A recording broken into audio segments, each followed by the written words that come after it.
नमस्कार, आपण पाहता हिरकणी न्यूज.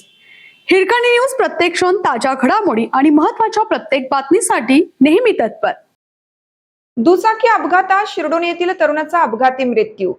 कामावरून घरी परतत असताना झालेल्या दुचाकी अपघातात शिरडोन तालुका शिरोळ येथील आफताब अब्बास मोमीन वय 18 या तरुणाचा दुर्दैवी मृत्यू झाला, तर त्याचा मित्र नुमेर खलील अन्सारी वय 19 हा गंभीर जखमी झाला असून त्याच्यावर कोल्हापूर येथील CPR रुग्णालयात उपचार सुरू आहेत.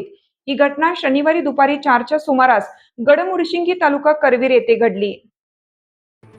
घटनास्थळावरून मिळालेली माहिती अशी की आफताब आणि मुनेर हे दोघे गडमुडशिंगे येथे किचन ट्रॉली तयार करण्याच्या कामासाठी गेले होते.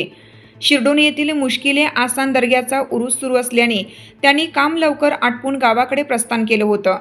गडमुडशिंगीच्या मुख्य रस्त्यावर एका वाहनाला ओव्हरटेक करत असताना त्याच्या दुचाकीला धक्का लागून अपघात झाला. या अपघातात आफताबचा जागीच मृत्यू झाला.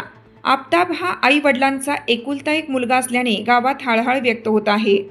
उर्साच्या आनंद उत्सवावर या घटनेमुळे शोककळा पसरली आहे.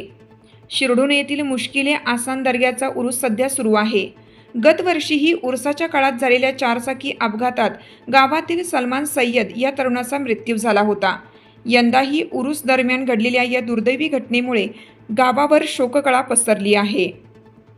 आपल्या हिरकणी न्यूज चॅनलला लाईक करा, शेअर करा आणि सबस्क्राईब करायला विसरू नका आणि रहा अपडेट.